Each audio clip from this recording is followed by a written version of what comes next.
Hey guys, I am live. It's Ryan here. I'm just doing a quick video, really fast.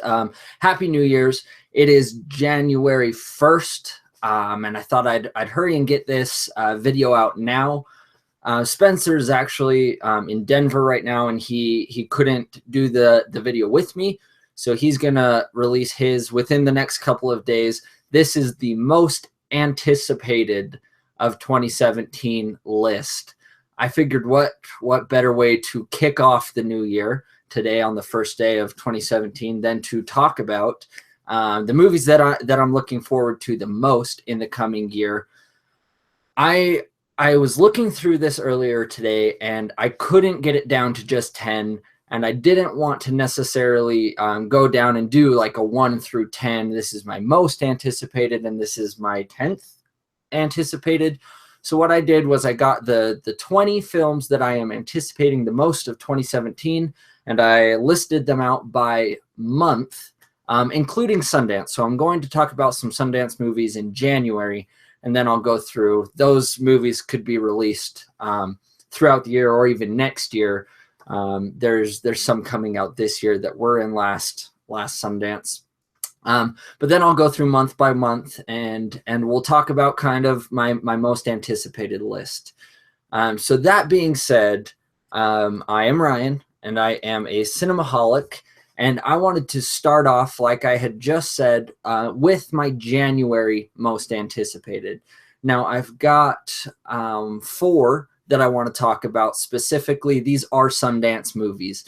January is a little weird because you get a lot of wide releases that technically came out limited release in December for Oscar consideration. So I skipped over all of the ones that technically came out in 2016 because we will be doing, in 2 weeks, we will be doing a favorite, best of 2016. So you'll notice that like Patriots Day isn't on there. A Monster Calls isn't on there because technically those came out in 2016 according to the Oscars. So January, all I have is 4 Sundance films, and I'm going to quickly run through those. The first one that I'm looking forward to, not in any particular order at Sundance, is going to be Band-Aid, which is directed and written by Zoe Lister-Jones. The synopsis is: a couple who can't stop fighting embark on a last-ditch effort to save their marriage, turning their fights into songs and starting a band. So this is actually starring Zoe Lister-Jones, Adam Pally, Fred Armisen, and a few others. This is the world premiere of this movie. I just think it sounds intriguing. I love these kinds of musical movies. Sing Street was Sundance last year, which is, I'm not going to say, but it's in my favorite of 2016. My next movie for Sundance that I'm looking forward to is going to be Brigsby Bear, which is directed by Dave McCary. This is Brigsby Bear Adventures is a children's TV show produced for an audience of one. James, sorry. When the show abruptly ends, James' life changes forever, and he sets out to finish the story himself. Now, this is starring Kyle Mooney, Claire Danes, who I love, and the Mark Hamill. I'm super excited for this. This is also a world premiere. The movie seems intriguing off of the premise. I'm sorry, I'm struggling. 2017 is going to be long. But it's got Claire Danes and Mark Hamill in it. So to me, that is a win-win situation. My next, let me pull it up here. There's actually 2 movies coming out about ghosts, but I want the latter. This movie is a world premiere. It's a ghost story. Now, tomorrow we're going to be talking about the last week's movie reviews, which is going to be Lion and Jackie. Now, I was looking forward to this movie prior to seeing Lion, but Lion got me on a Rooney Mara kick, which led me to watch Ain't Them Body Saints, which is an amazing film starring Casey Affleck and Rooney Mara. Now, this movie that I'm anticipating at Sundance is A Ghost Story. This is a story of a ghost and the house he haunts. That's all we've got. And it's starring Casey Affleck and Rooney Mara, directed and written by David Lowery. Need I say more? I am so excited. Rooney Mara is slowly etching her way up to one of my favorite actresses right now. And I believe Casey Affleck is going to win the Oscar for Best Actor this year from his Sundance film last year, Manchester by the Sea. So just looking forward to great things from that movie. And the last one I want to talk about for Sundance is Thoroughbred. Let's see if I can find that really quick. I've got like a billion pages pulled up. Sorry, guys.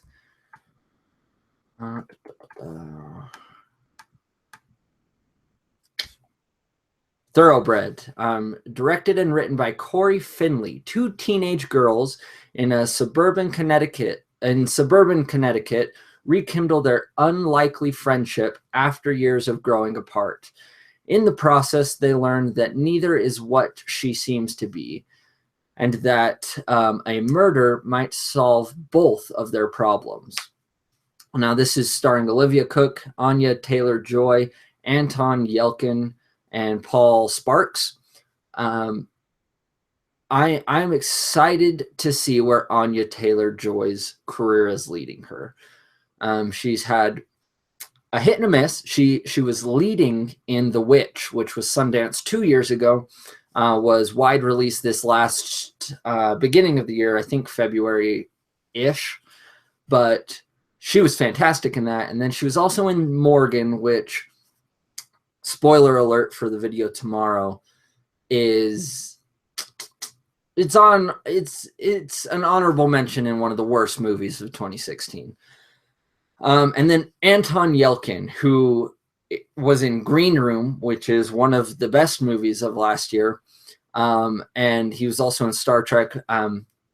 And unfortunately, he also passed away in 2016. So this will be his last movie that'll be released. So I'm excited to just kind of see this and to honor him. But also, like I said, Anya Taylor-Joy, I'm excited after The Witch to see where she goes, particularly with another Sundance movie. She is so phenomenal. So I think that wraps it up for January and Sundance in general. So moving on to February, in the past, we've been able to say January and February are the crap hole graveyard months for movies. This is where movies go to die. This is where you get crappy horror movies and other stupid animated movies that nobody cares about. But February and March and January has a few, but February and March are packed years. The one that I'm looking forward to the most is John Wick Chapter 2. And I am so glad. I've been waiting for this sequel since the first one came out because it was such a out of nowhere hit. They released the first trailer like 3 weeks before the movie came out, and it caught. It was so fantastic, such a great movie, and it had such a rich a world that it set up with the Hotel Continental. That's such a fascinating concept that we barely got to get into in John Wick 1, and it was such a simple story and premise. So John Wick 2, the trailer looks phenomenal. I am super excited for this movie. I don't want to spend too much time going over these, so I'm gonna move on. That's all for February. Unfortunately, I'm skipping 50 Shades Darker. That didn't make my top 20 list. Bummer. We'll see. Lego Movie, also honorable mention, could be good. We'll see if they can stretch it out to be a 90-minute movie that's entertaining the whole time. In March, we've got Logan, the first R-rated Wolverine movie. The big thing for this, the trailer was phenomenal. I haven't decided for sure, but this might be my favorite trailer of 2016. is such a phenomenal trailer, and I'm so excited to see this movie. I am nervous at the same time because Deadpool was such a hit, and it's in my favorite of last year. But they announced this movie directly after that, and I kind of fear that this is it's a very, very, very small fear, but I kind of fear that this is maybe a overreaction to how well Deadpool did. That it was, oh my gosh, Deadpool, it's rated R, it's a comic book movie, it did so well, let's do Logan, let's make rated R. I have a small hesitation that this is an overreaction due to Deadpool. But like I said, the trailer is phenomenal. This is going to be Hugh Jackman's last portrayal of Wolverine. He's been Wolverine for 16 years. Let this guy retire. This seems like such a perfect way to send off that character. Maybe they'll recast in a year, few years. I hope they wait a while before they recast Wolverine. But who knows, because the timelines in Fox X-Men movies are so crazy. They could just recast him and figure it out. But Logan looks especially awesome. I actually have 3 more in March, which is surprising to me. Kong Skull Island looks super fun. I'm excited to see where they go. This is going to be a different Kong movie. We got the Peter Jackson one a few years ago, which was way too long. Cut the first hour out of that movie. It was good, but it ended the traditional way that we expected a Kong movie to end. This is going to be different because he's not going to be on the Empire State Building and die. He's going to be setting up, supposedly, to fight Godzilla. So that movie's coming out in like 2020 or something. But Kong Skull Island, stacked cast. It's like a Marvel movie outside the Marvel universe. Same actors and stuff. It looks so fun. And it looks like I have the movie right here. Apocalypse Now. Looks like Apocalypse Now meets King Kong. Super excited. Beauty and the Beast. I'm super excited for this movie. This is talking about great casts with Kong Skull Island. This is perhaps the most perfectly cast movie ever. I'm so excited for all of the people involved in this. And Disney's on a roll with their live action. Jungle Book was a hit. I really liked Cinderella. We're not going to talk about one of the worst movies of last year, Alice Through the Looking Glass, but they're with the princesses and stuff. They're doing good. I'm excited. The trailers have looked phenomenal. On Twitter, the official Beauty and the Beast Twitter 2 days ago or something released a clip of Emma Watson singing, and I'm sold. Okay, so next up in March, Free Fire. I believe this premiered at TIFF last year. This just look up the trailer for this. Watch the trailer for Free Fire. It's a self-contained. It's a movie that takes place in one like room, one area. And it is, well, I mean, I guess that's what all of these movies have in common, is just great casts, but phenomenal cast. It just looks fun. So I'm so excited for Free Fire. Looks like it's going to be a hit. April, I have none. Now, I maybe I'll take this opportunity to kind of say this list, most anticipated lists, tend to turn into more of blockbusters because you don't know what's coming out in film festivals yet.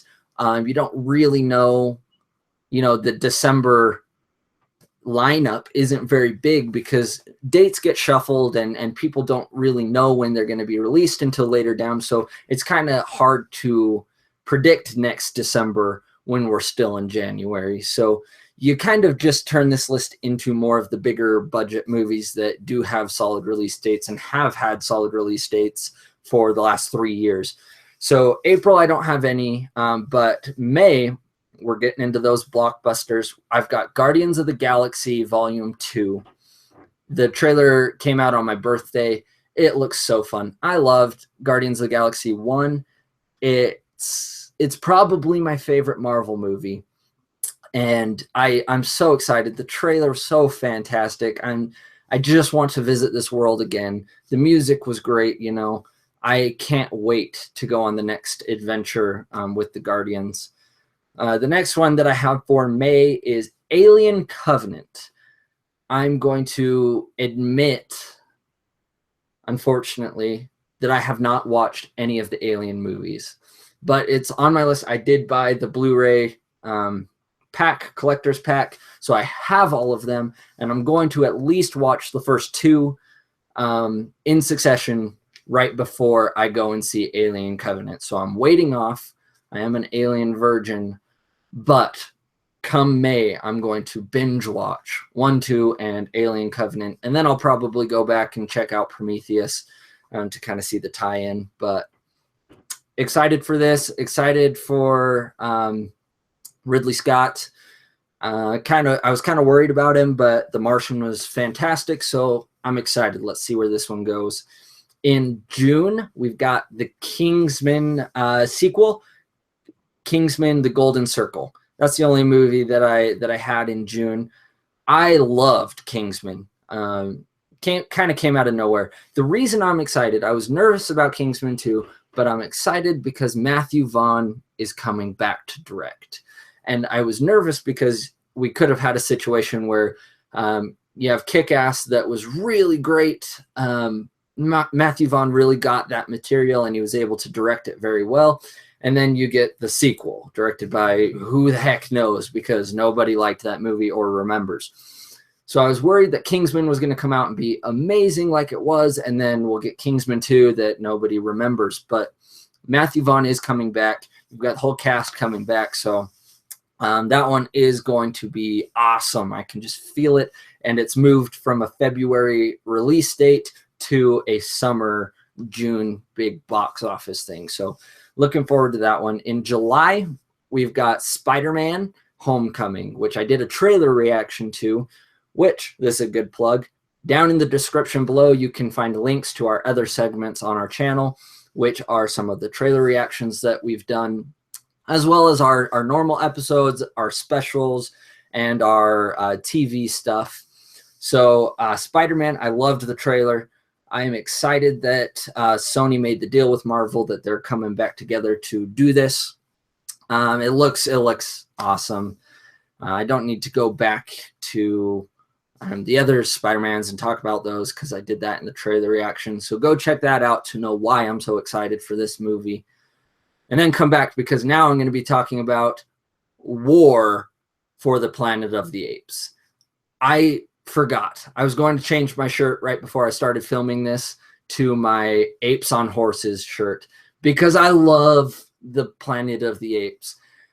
And I've especially loved this trilogy. I don't think they've officially said that it's going to be a trilogy, but I'm hoping they stick to 3 instead of 4. The first one was good. The second one was monumental. It was fantastic. And this third one, I'm so excited. And Andy Serkis, one could argue that he should have been nominated for an Oscar. Where the lines are blurred with that because of performance capture, I don't know, maybe in the future we'll get a performance capture category in the Oscars, but this guy is on point, and he has done great things with Caesar. So I'm excited to see, hopefully, the finale and the tie-in to the original Planet of the Apes with this one. Next is Dunkirk, the new Christopher Nolan World War II movie. I'm super excited for that. You know, it looks, the trailer, say what you want if you liked the trailer or not. I had a very similar feel watching the trailer for Dunkirk as I did for the trailer of Interstellar, the first teaser. You know, everybody watched the teaser for Interstellar, and it was a bunch of corn, and then another cornfield, and then Matthew McConaughey driving in a car through a cornfield, and then a bunch of like old footage, and then it says a film from Christopher Nolan, and everybody loses their mind, to quote another Christopher Nolan film. So that, I mean, it's kind of similar, which is fantastic. The trailer doesn't give away much.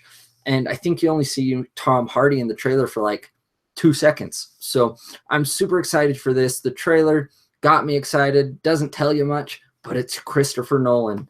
And he's doing the same thing he did with Interstellar. He's going to be releasing it like a week or two early in 70 millimeters. So if you're near an IMAX that has a 70 millimeter projector, check out Dunkirk. The next one, I actually don't know hardly anything about. It's coming out in August. It's called Baby Driver. Literally all I know about this is that it's directed and written by Edgar Wright, and it stars Lily James and Kevin Spacey. The synopsis says, after being coerced into working for a crime boss, a young getaway driver finds himself taking part in a heist doomed to fail. Sounds awesome. Sounds awesome. I'm excited. After I read this, I'm so excited to see how this is going to turn out. I love Edgar Wright. He is a fantastic writer. He's a fantastic director, and his editing is phenomenal. He knows how to tell a story. Oh, so this movie also, I forgot to mention, is starring Jon Bernthal. So just outrageous talent involved in this movie that's coming out in August. I'm excited and anticipating that. Then this September is following the same pattern September always follows, which January and February used to. You get a crap hole month. You're not going to get much. You're going to get a lot of movies that could be nominated for Oscars, but they're going to fall flat. So I don't have anything. And as well, we're getting into those months that you don't necessarily have many announced. So there's not much coming out in September, though October, we've got Blade Runner 2049, which looks amazing. La La Land is by far, spoiler alert, my favorite film of 2016. I loved La La Land. And what makes La La Land, I can't even say what makes it fantastic, because there are so many things that make that movie fantastic. But one of the highlights is Ryan Gosling. I've loved him in Drive. I've loved him in Only God Forgives. He's such a great actor. He's going to be in Blade Runner 2049 with Harrison Ford, directed by Denis Villeneuve. I can't ever say his last name, but he just gave us Arrival, and before that he gave us Sicario. This guy, he is going to be one of the best directors of this generation, right up there with Damien Chazelle. So Blade Runner sequel looks fantastic. That's all I've got for October. Moving into November, I've got two movies. Thor Ragnarok honestly barely squeaked into my most anticipated, only because I haven't seen any of the other Thor movies. I don't know. I started watching Thor 1 and then I got distracted. Something came up and I never finished it. And then I never watched Thor 2. And so I can't necessarily get myself super excited for this movie. But right after I think it was right after Civil War. I can't ever say his name either. Taki Watawachiwuku, the director of this movie, released a little clip teasing this movie, and it sold me. I've loved his last two movies. What We Do in the Shadows was one of my favorite of 2014, and last year, why am I blanking? Hunt for the Wilder People was also one of my favorites. He is a great comedic director, and he's directing Thor Ragnarok. I'm excited to see what they do. They explained it as a buddy cop movie with Hulk and Thor. It's going to be Thor Ragnarok storyline with a little bit of Planet Hulk. I'm excited to at least see how this is pulled off. Maybe this will be the Thor movie that gets me to watch the other two. Next up, I have in November, Darkest Hour. I don't know much about this, but I can tell you it's directed by Joe Wright, starring Ben Mendelsohn, Lily James, and Gary Oldman. It's called The Darkest Hour. It's about Winston Churchill leading the charge against Hitler's army in the early days of World War II.